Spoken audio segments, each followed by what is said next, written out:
Hey guys, let's begin vacations. Welcome back to another review, this time of the 1988 film Destroyer. Destroyer is a 1988 movie directed by Robert Kirk, and Robert Kirk is really pretty much he really hasn't directed that much. This is one of the few films that he's actually directed, which is actually too bad. He would go from this to pretty much just direct mostly History Channel stuff, miniseries documentaries. Directed a few episodes of Mail Call with Arlie Ermy. Yeah, he really didn't. His career didn't take off. Which I gotta be honest, I think he showed a lot of potential here with a very low budget with this film, Destroyer. Now, Destroyer is a film that is not on DVD, which I think is really lame. I've seen a lot worse movies than Destroyer, and it stars Deborah Foreman. From may know her. I remember her from Waxwork and April Fool's Day, and also Clayton Rohner is also in it. And Clayton Rohner you might recognize from April Fool's Day, as well as a few other. I believe he was also in Just One of the Guys. Yeah, he was in Just One of the Guys as Rick Morehouse. Played Chaz in April Fool's Day. He was also in I'm Madman. Yeah. I've always liked Clayton Rohner, to be honest. I believe this is like the first movie that I saw with him in was Destroyer. Now, I have the film on VHS in storage in Oklahoma, but I don't have it right now. But it's a movie that, if I see another copy, I'll definitely pick it up. Because when I saw it way back in the day, I did a review of it a long time ago. I enjoyed it then, and watching it again, I still enjoy it. I still enjoy Destroyer for what it is. I think it's a fun, above-average horror flick. It's really, honestly, nothing like Shocker or The Horror Show. It deals with a serial killer who supposedly got killed by an electric chair, but that's about it. It's really more of a prison flick. It's more of, I'd probably say it's one of the better ones I've seen in terms of the horror genre. It's not on par with Prison with Viggo Mortensen, a Rennie Harlan film. I like that more than Destroyer, but I still find Destroyer to be a fun, enjoyable horror flick.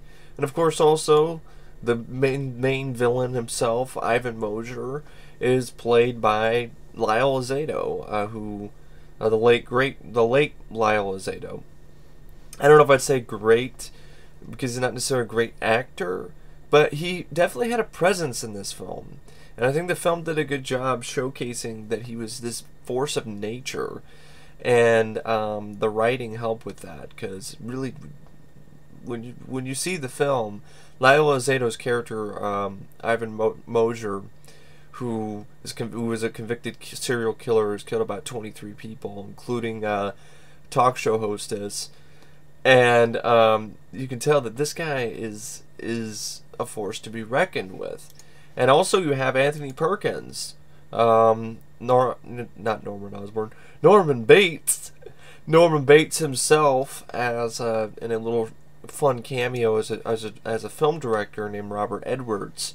And I like the aspect the film has too of it takes place on a movie set, which there's a movie being filmed called, I think it's called Death House Prison Dolls or something. And so he's a Death House Prison Massacre or something like that. Death House Dolls or something. And this film is being shot in a prison, which is an abandoned prison because there was a riot, and during the riot, a bunch of inmates got killed, and the warden got fired, and the place got shut down. So the state allowed the studio to make a film, and you have complete with the crew, and I like the fact that pretty much your heroes are film crew members. Deborah Foreman plays a stunt woman, and her boyfriend is Clayton Rohner, played by David, who plays a character named David Harris, and Clayton Rohner's character is like the special effects guy / writer of the film. which I think is pretty cool, actually, to have this sort of aspect like that. Um, the film has its star of the picture, played by Lannie Garrett, who plays this actress named Sharon Fox. And the actress, I think, actually did a pretty good job. It's she did a good job playing an obnoxious, hoity-toity, uptight actress, but at the same time, she did a good job being able to peel away that layer and being able to be a little bit more human in moments in the film when it asked for it, to show that this character she's playing is a little bit fragile. She's getting drunk and lamenting on what her career has become. And you also get a kind of instance that she might be a little bit mentally unstable. And rounding out the cast, you have Tobias Anderson, who plays Russell, who's this dirty old man. He's also the janitor of the prison, who's still working at the prison, I guess, even though it got shut down. And you find out that there's a connection with him and Ivan Mosier that I didn't really see coming. I thought it was actually really handled really well. That's a little bit of a twist I didn't really think about. And then Jim Turner, who I enjoyed as Rewire, who's this really kooky character who kind of sounded, his voice, he reminds me of like David Lee Roth if he fried even more of his brain cells with drugs. And he's like the tech guy who's setting up the wiring and stuff like that. And so there's a few other people too. I mean, David Kristin plays this character named Fingers. I thought he really delivered a good performance in the film, the brief little bit that he had. He's the one that tells the truth about what happened at the prison riot. And I thought that scene he did a solid job in terms of his performance. And Warden Karsh is played by Pat Mahoney, and Pat Mahoney does a good job playing a scumbag warden, big cowboy hat, jerk off Texan and everything. And anyway, the movie also I like the cinematography, which I don't know who, by Chuy Elizondo. I thought Chuy Elizondo did a pretty good job with the cinematography, and the director by Robert Kirk I thought was pretty solid. The editing is one of the problems I've with the film. Mark W. Rosenbaum is the editor for Destroyer. There were moments where just a bit abrupt cuts, but there's other moments where it's actually pretty well edited. So at the same time, I can't say it's a complete wash, because I think some of the editing actually made a lot of the sequences seem a lot more fast-paced than they probably really are.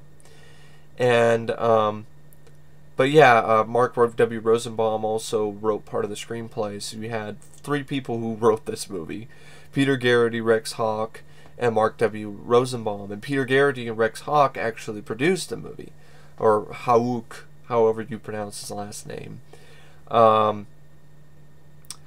So yeah, well, Destroyer came out in 1988. It actually predated the horror show, and I think it around 88. I think around the same time Prison came out. I think Prison came out in 88 as well. And the film was not really it was released theatrically in the United States by the Movie Store and did absolutely nothing. It was a complete bomb, forgotten about, never to be heard from again. But I really think the Movie Store also released another movie that I think should be forgotten about, called The Outing, which is also known as The Lamp, with the freaking creature that looks like it comes out of a Cracker Jack box, some that looks really fake looking, a wannabe Evil Dead cam, and and that's the movie where my friends and I coined the term Evil Pepsi, is from that movie, The Outing. And I gotta be honest, Destroyer is much better than The Outing, and The Outing is on DVD. Destroyer is something I think Scream Factory should see if they can get the rights and release it in like a 4-pack or some with some other horror flicks.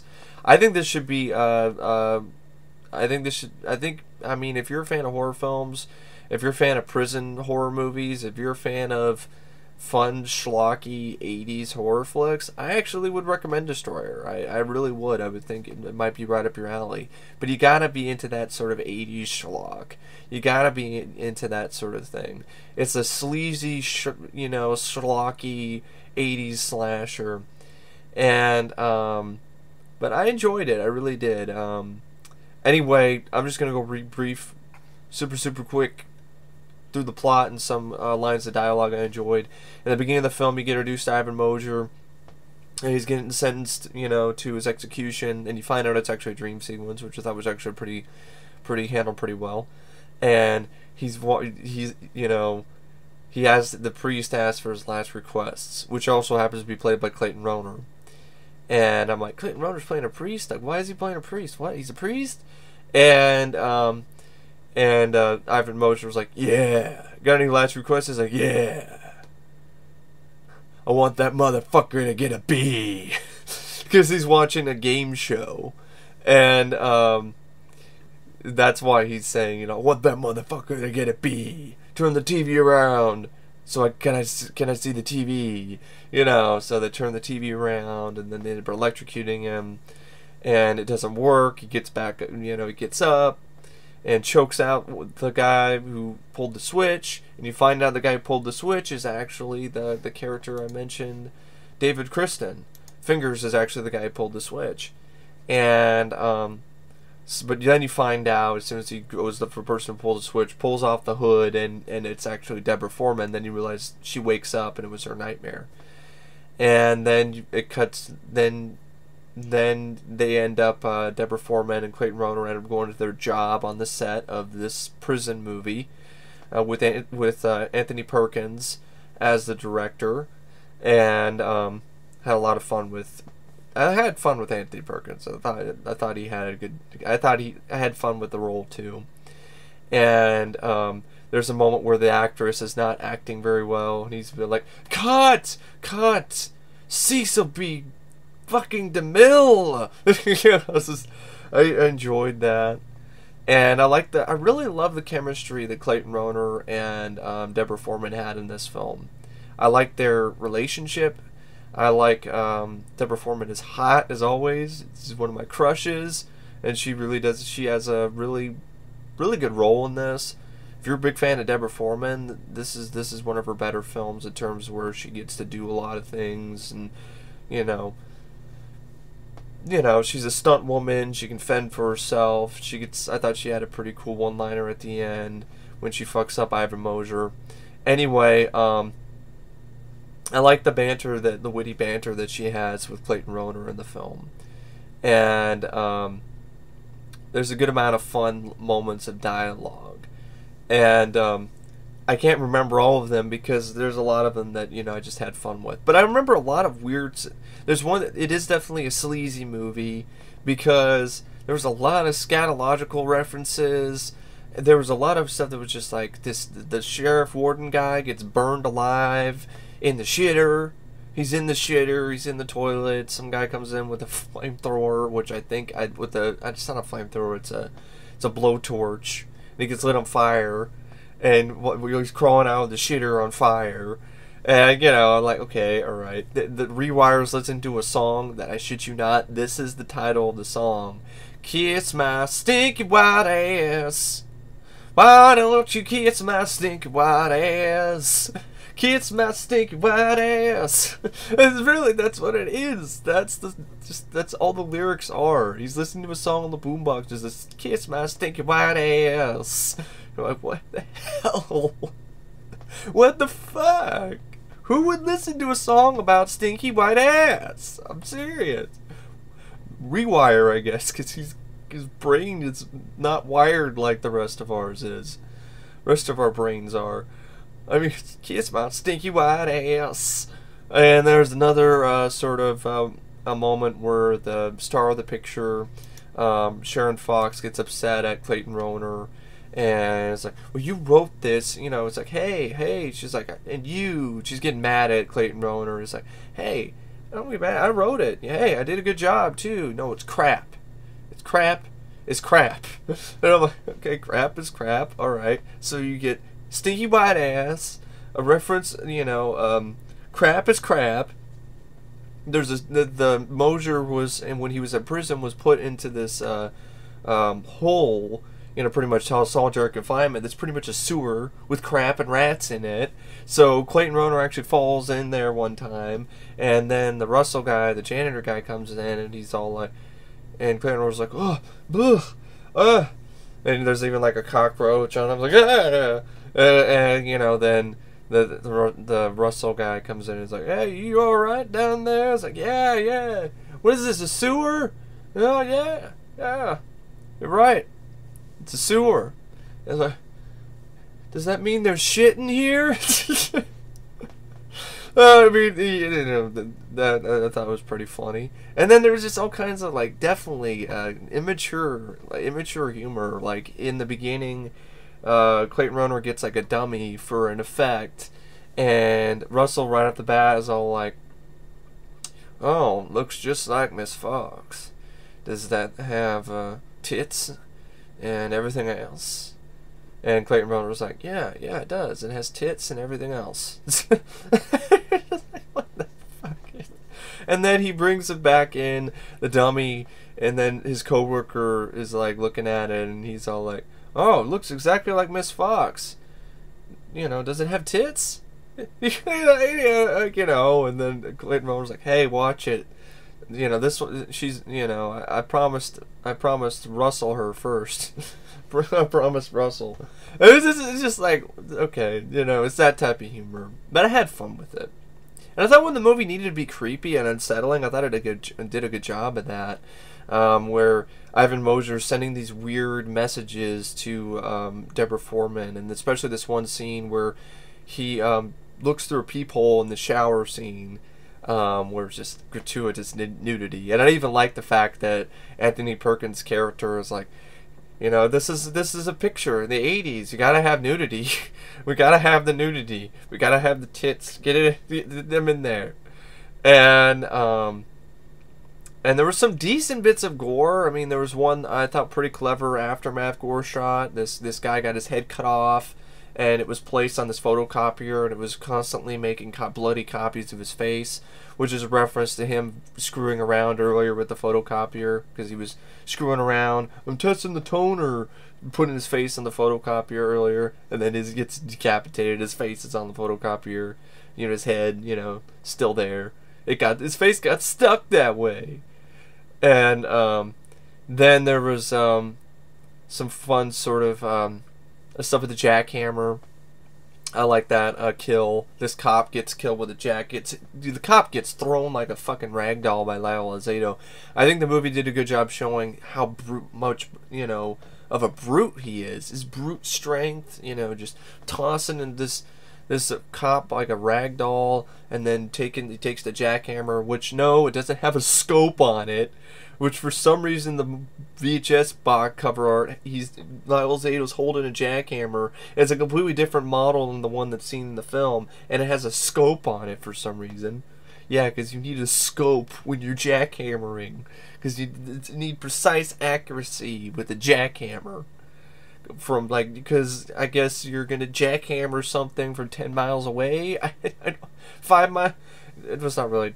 Well, I don't know. Snipers can go pretty far away, like 2 miles, a mile away. You're gonna jackhammer something from a mile away? Really? What the fuck is up with the scope? But anyway, so he doesn't. There's no scope on the jackhammer, and then he uses it. And I thought Lyle Alzado, I didn't mind his laugh. I didn't think it was that bad. It was, you know, got kind of repetitive, like ha ha ha ha ha ha ha ha. Is it just laugh? He's, you know, he's crazy. But I thought Lyle Alzado was pretty intimidating because he's this big, imposing presence. He's ripped, he's muscle bound. He might be full of steroids. That doesn't matter. I mean, he's just this big, tall guy, and you know, he's got this, you know, demented look in his eyes. And then later in the film, when he gets Deborah Foreman, finally catches her, ties her to an electric chair, and he's like cutting her hair off and eating it like some sick fuck. And then he like takes the scissors before he does it and like hooks it underneath his tongue, and it like holds his tongue in between the scissors but doesn't cut him. It's like, it's just really messed up stuff. And then he goes in and he ends up, you know, after he's eaten her hair, you know, she stabs him in the knee, of course, and gets away. But before that, actually, he licks her face, and it looks like he actually did lick her face. Like, that's some pretty good acting there by Deborah Foreman. It looked like she went through hell on this set. It really did. And there were actually a pretty cool I thought kind of a lot of cool kind of I thought the prison looked really great. I thought the atmosphere was really well done. The lighting and everything, the way it looked. And I like the aspect of when they go down into the bottom part of the prison and, you know, the bottom floor, and there's always like sort of street sign posts, you know, with the lights and everything that, you know, put up first, you know, this street is closed type signs, caution signs. And it added a nice little bit of atmosphere with all these different caution signs down there with the fog and the blue lighting. And I thought it was really good cinematography. It really set a good mood, a good creepy mood. And then I thought the film in the last 20 minutes or so picked up pace considerably and just, you know, it's a chase. It's a chase for survival between Deborah Foreman and Clayton Rohner, because they're the survivors, the only people that survive, because Anthony Perkins gets electrocuted in an electric chair. The effect is okay, but you can tell it's not Anthony Perkins. It doesn't look anything like him, and but you know, his eyes explode, so there's that. So there's a little bit of gore there. That's pretty much probably the goriest death scene, is probably the death scene of Anthony Perkins' character. The girl, the actress Fox, she gets strangled with her own beauty queen sash by Evan Mosier. And there's a few other people that get knocked off, and you see them dead bodies laying there, aftermath kills in other rooms and so forth. But I like the way the climax is. It shows that Clayton Rohner is trying to do his best to save the woman that he loves, but he's just outmatched. He got his ass handed to him the first time, and he just keeps getting his ass handed to him. And at first I thought that would be a bad thing, but then I was thinking about it. I'm like, no, that's actually pretty unique for a film of this caliber, to actually show the hero, what you think is going to be the hero, the guy, you know, because he's going to save his gal, but no, he's outmatched, and actually a little bit of realism to it. Even though Ivan Mosier continuously survives multiple electrocutions, he survived an electric chair, didn't die, and then he also, with no supernatural elements, and he survived an electric chair and didn't die, and then all this kind of stuff. And he gets electrocuted again and doesn't die. It's like he just keeps on going because he's half alive. I remember that quote. I remember that line of dialogue. He's not dead. He's half alive. You're like, half alive? What the hell does that mean? so he's I don't know. What? Anyway, so is he paralyzed from the waist down? Obviously not, because he's running around chasing after people and shit. But yeah, Clayton Rohner gets his ass handed the first time, and Lyle says, like, stay away from her, stay away from my girl, you know, stay away from that girl, you know, she's mine, you know, just kicking his ass. And then later in the film, he tries to, you know, Deborah Foreman actually breaks out of the electric chair, because actually pretty clever bit of the plot where the breakaway cuffs that you're supposed to use for a stunt, Lyle Alzado used on her, and they broke away, and then she was able to get away, but then he chased her down again and went after her. And Clayton Rohner, you know, he ended up getting into the prison with a stick of dynamite attached to the prison door, and then got in there and went after to save Deborah Foreman. Then he gets his ass handed to him. I thought he was dead, but nope, he's still alive, and he's barely alive. Deborah Foreman gets him back. They try to drive out of the prison, but Ivan Mosier shows back up. And actually, before that, Deborah Foreman had a pretty clever idea where she sets up the electric chair fuse box. She connects it to these two wires, you know, the clips at the end, you know, that help start a car. And she ties it and clips them onto the prison bars, so when he goes up to go after her, he gets electrocuted. She gets out of the way, goes to find her boyfriend David, and then they get in the car, try to get out of the prison. Lyle Alzado shows up, and, you know, actually punches his, you know, like the Terminator, shows up on top of the car, punches his arm through the top of the roof of the car. She stops it, sends him flying into all these barrels of gas, and, you know, you think that he's going to get blown up right then and there, but that's not what happens. Actually, the chase continues, because he gets covered with gasoline, and Clayton Rohner and Deborah Foreman's actually knocked out in the car, and he's going after, Lyle Alzado's going after her, Malone, which is, I like her character's name too, Malone. It's unique as well, and she's also pulling off the short hair look and being just gorgeous as always. And love you, Deborah Foreman. Anyway, so what happens? What happens is Clayton Rohner then goes in and he gets his broke ass body on a bike and tries to ram it into Lyle Alzado, and Ivan's like, come on, come here, yeah, give it to me, and he comes in and just clotheslines the fuck out of Clayton Rohner off the bike, and then grabs his ass and throws his ass through the window of the car. It's like he just gets his ass kicked. And I didn't mind that, though, because Clayton Rohner's character is not somebody who's going to be kicking ass, taking names.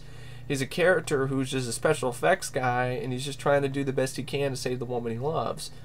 And he's doing the best he can, but he's up against this unstoppable force that is Lyle, this immovable object, this source of fury and destruction that is Lyle Alzado in this movie. And ultimately, the film ends with the climax, where Deborah Foreman's up against Lyle Alzado 101. She actually ends up finding Russell. She kills him later in the sewer. She bashes his head in with a rock because he's trying to mess with her. And because you find out Russell isn't who he says he is. That's all. I'm just gonna leave it at that. And then, she ends up grabbing the blowtorch. And Lyle Alzado's already got gasoline on him from the earlier encounter, earlier crash. And so I like this whole thing. It's like, you and me, we're finally, it's just you and me alone, together again, or something like that. It's like, no, it's just me. It's you and me now, Malone. No, it's just me. And then she drops the welding torch, and he lights Lyle Alzado's ass on fire, and it's practical. It's a stuntman who's in a burn suit, and then it has some kind of trying to be like, it's not really sequel bait because it's just a dream that she has. She just has a nightmare that he came back to life and ate his ear and then tried to kill her in the hospital, and then she wakes up, and then it's just a dream, and she's there with her David, and David's in the hospital along with her, and they're recovering from their injuries. And that's Destroyer. There's a few other things like jokes and so forth. I mean, the sense of humor I would definitely say is definitely sleazy. There's a lot of poop. There's pee and crap mentioned multiple times. Like even Russell even says one time while he's trying to strike the cop, he's like, excuse me, I gotta go pee-pee. You're like, who kind of a grown man says, I gotta go pee-pee, and might as well say, I gotta go poo-poo too, and it's like, what the hell, really? What is up with the pee and the crap and the, all these references that I just don't understand why that was necessary for this movie. But whatever, I still enjoy it for what it is. I don't think it's a total piece of shit. It actually gets, I believe, it gets a 4.9 out of 10 on IMDb, which I think is actually a higher rating than the horror show. Which, yeah, I gotta disagree with that. As much as I enjoyed Destroyer, I would not say it's on the caliber of the horror show. The horror show is a lot better than Destroyer. Destroyer, though, is a fun, campy B movie, schlocky, sleazy schlock. Is one of the best ways to say it. Sleazy, schlocky prison horror flick. I mean, just read the tagline and you know what you're getting into. I mean, 3,000 volts couldn't kill him. It just gave him a buzz. Unstoppable, unbelievable, indestructible. The electric chair. To an ordinary man, it's the end. But when serial killer Ivan Moser sat down, he was just getting warmed up. You know exactly what you're getting into when you read the tagline. And one more thing I wanted to give credit to this film is a score by Patrick O'Hearn, who I thought he did a really good job with the score. really added to the atmosphere. Have this sort of vintage, John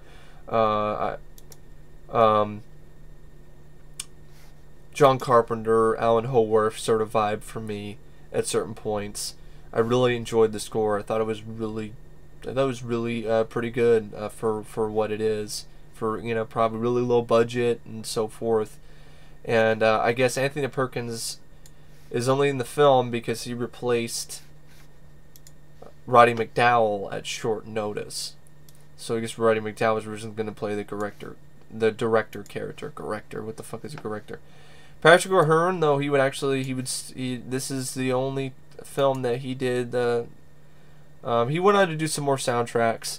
He did Destroyer. They did some music for Falcon Crest. He did Heaven is a Playground, White Sands, Silent Tongue, which is one of the last films that River Phoenix did before he passed away, Fatherhood, with Patrick Swayze. And he did the score for Crying Freeman with Mark Dacascos, which I think I've heard some of that, and it was alright. It wasn't too bad, but I thought Patrick O'Hearn did a really solid job with the score for Destroyer, and it was actually his first score. So, kudos to you, Patrick O'Hearn. Kudos to, you know, the crew who did Destroyer. I think they did a good job creating a fun, enjoyable, above average, direct-to-video, you know, B-movie, schlocky prison horror flick. Didn't use the jackhammer with the scope, but, you know, hey, I didn't know how you would use that anyway. There's one cover poster art that looks like Lyle Alzado has lightning powers, and he's got a skull for a face, and he's got this jackhammer with a scope, and it's shooting a laser at the top of it. Hey, I'd go for laser firing jackhammers. Come on, that you know, why not? That would just make the movie even more entertaining. But anyway, I enjoy Destroyer for what it is. I think it's an enjoyable, fun, above average movie. So really don't know what to say about the movie. It's rated out of 5 stars, 3.5. Like I said, above average prison horror flick. And if it sounds interesting to you, check it out. I think it's on YouTube. And I really don't know what to say about Destroyer, except thanks for watching, and I will see you guys later. See ya.